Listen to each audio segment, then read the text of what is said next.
房市保命符，房客在你家轻生怎么办？房东能求偿吗？还真的可以哦。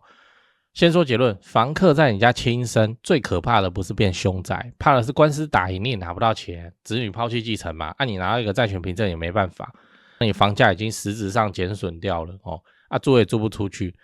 而我们能保护自己的方法只有一个，就是在签约之前认真筛选 OK 的租客哦。嗨，我是买房阿元。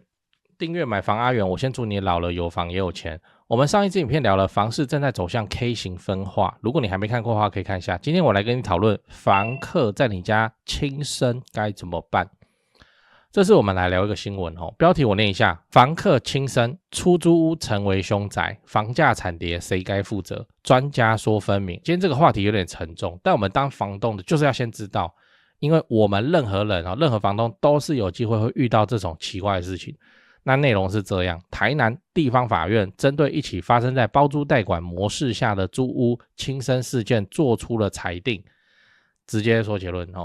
房东打赢官司了嘞，谁要赔？包租代管公司要赔，跟房客都要赔那个房客轻生就是找他家人赔，哇，夸张因为房客的轻生行为已经导致了该房屋变成社会大众所嫌弃的凶宅，因为房客在里面过世嘛。然后房客的亲属都怎样抛弃继承了，所以最后就变成说这个案子是包租代管公司要赔多少？211万哇靠！包租代管公司已经觉得很干，我就没有赚你多少钱了，我他妈一赔，我不是好几十年我都白做。那如果你想要对这个案子了解更多的话，所以说不是想要，是你必须要去查清楚，全部把它读完台南地方法院114年年度数字第158号民事判决。你去查看就对了，超精彩再来你要知道为什么法院会判赔，那我们也来讨论一下为什么这次法院居然判赔了以前就觉得说遇到就遇到，平安蹦蹦，房子多就是会有这种事嘛那有一个很重要的原因是这个房客已经51岁了，所以法官认为51岁的成年人在别人房子里轻生应该是能够预见的风险，会害这间房子变成凶宅，价值会减损房价会被爆破，所以这个行为属于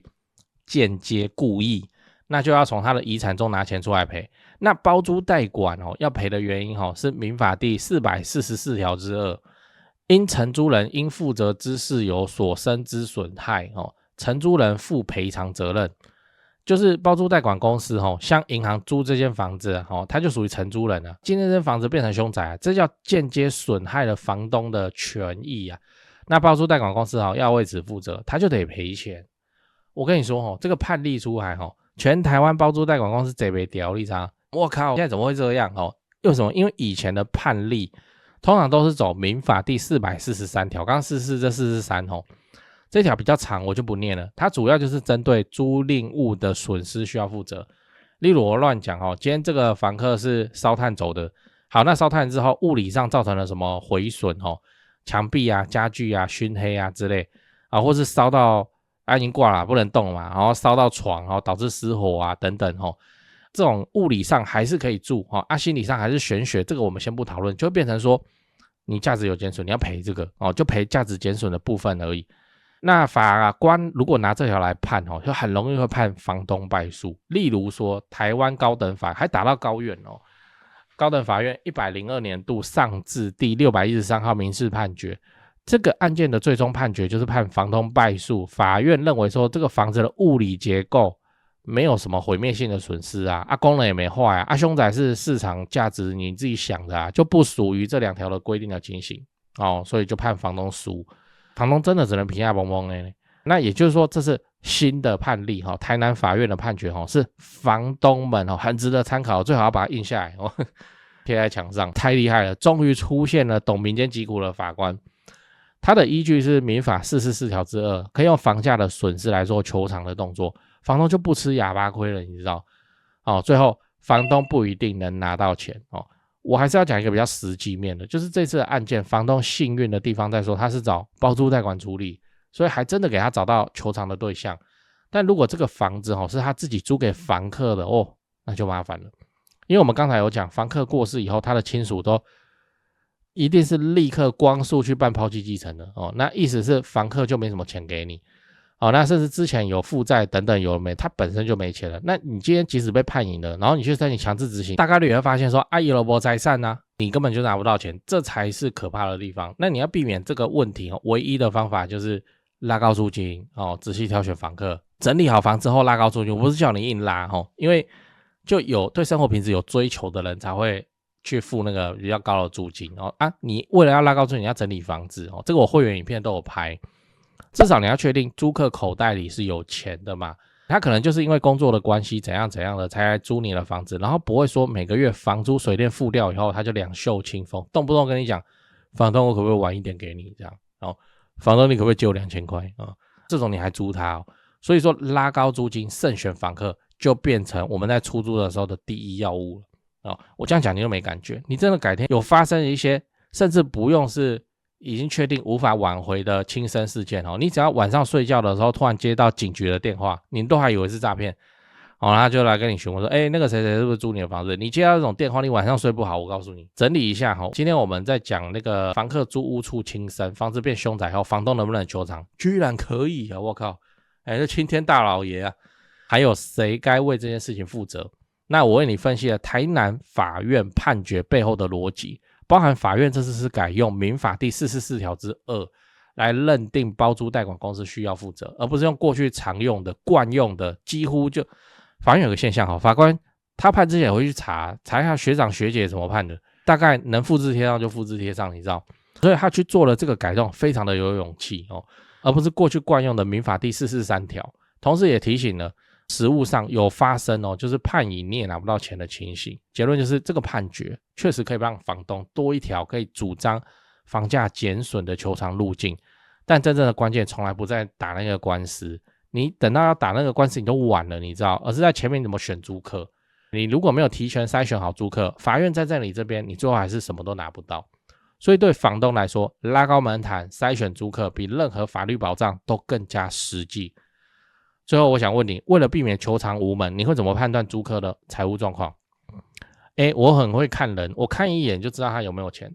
B 租客超过50岁，我要请他提供财力证明。C 看他的身材我喜不喜欢。在讲八卦之前来点干货，很多朋友会问我说，阿元你房地产做这么久有没有口袋名单啊？这不就来了吗？扫一下这个 QR code， 我有的牌都在这里了，进去先点影片看我介绍，让你心里有个底然后就可以直接加他们的 LINE 了。买卖房子，台北找销店，高雄找林店，美术之星，这2位都是我的大前辈，我有问题也是直接问他们，你就直接敲就对了。如果你双北要装潢汉意室内装修嘛，很多观众朋友合作以后都觉得很满意。那如果遇到了法律上的问题，有顶尖律师可以帮助你。好啦，我有的资源都给你了，你有需要你就大方用，不用客气。最后我要请你支持我，加入我的频道会员，每个月250块钱，直接抄我做好的重大建设功课。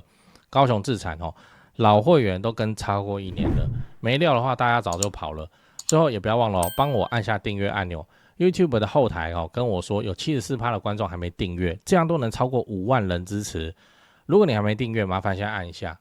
买房阿元 logo 旁边那个可爱的按钮，对，点下去就对了。这样我离10万订阅又更近一点，拍片的动力也会暴增。按好了吗？感谢你这么挺我，祝你老了有房又有钱。讲八卦你看这个判例出来以后，哇，对不对？你说房东会不会更愿意去算了，包租代管来你来处理一定会的嘛那也会有一大堆包租代管哇不会剩这个又不是什么利润很高的行业所以现在你看这个房东找包租代管的理由又加1了呢。你看那个包租代管用社会住宅的名义去出租，这个51岁还要租屋的人这个人如果自己出现在房东面前，你觉得房东会租他吗？房东自己当然不愿意况且我在一会这汉操这个我打不过他那我就不租他了。但是现在因为这个台南法院的判例你看看会出现什么情况，连包租代管都不太想租，你知道他不敢租了。那我请问这些社会上的经济弱势族群未来何去何从？那大家都不租给他，他又没有房子，你要他怎么办？他最后只能是怎样？政府的社会住宅他不是盖很多吗？给他们住不好意思他抽不到那假设政府真的善心大发，毛起来开放给他们那种优先权让这些经济弱势的人来住，我告诉你，你看51岁就轻生我告诉你，那个社会住宅不到10年，这个社会住宅鬼影重重，你知道啊？下一个即使抽到他也不去，你知道？我干嘛要去住鬼屋？就变成这样，整个就卡住了所以这有什么比较好的解法吗？目前看起来是没有。趁早买房子啊！你想要以后变成那种人不要啊！对啊，趁早买房子啊，有自己的家还是最 OK 的啦。到时候你50、60岁，你要去租房子，你租房子发现房东不想租给你，面都不跟你见，你知道？你打电话去询问有房子没有？就这样一听到就是没有。然后你说啊，那房东我自己去可能会一直撞墙，那我请包租代管好了。包租代一看到你，他也没有，你知道？所以哎呀，这个很纠结的事情。讲几个八卦这个211万今天讲的判赔211万这怎么算我跟你说，这不是法官随便去喊出来的数字，是不动产估价师去鉴定的，可能是房地产相关里头最难考的一张证照不动产估价师去算出来之后，正常市价跟凶宅的市价的差额，然后这个有数字你可以记一下通常凶宅的减损幅度在20%到40%之间，换句话说，凶宅打6折啦，这个也不是我说的，是帅过头以前就在提凶宅打6折，他的讲法是凶宅6折收，就凶宅真的会被打到6折是凶的程度如果你是没有影响到其他人的轻生的方法，跟那种喷的天花板上都是，我不知道，就打6折，所以211万是这样来的所以你可以看一下你家房价6折你家房价的差额是多少？是看好玩的所以说现在就是不动产估价师官方也认为说凶宅6折就对了，打8折到6折，终于出现了官方说法，不然以前凶宅6折是我们民间自己在讲，就是屋主陶卡莫雷修哇怎么办凶宅啊怎么办现在有一个买方说凶宅没差，我们不怕，我们是学佛的，我再给那个老师住就好了给老师住的话他住2年净化2年所以对我来说我没差，他就用6折跟你买是5折跟你买，吃你的急那现在没有，现在凶宅这个意义在哪里？这个意义在凶宅就是6折，这是政府官方跟你说的行情然后第二个八卦是法官的观点也在转向啦，以前法官是认为什么？你房子没失火没漏水还能住吗？物理上这些房子还能住人吗？你说凶宅很恐怖，价值减损，那是心理因素心理因素造成的跌价就不算损害，为什么？你可以不卖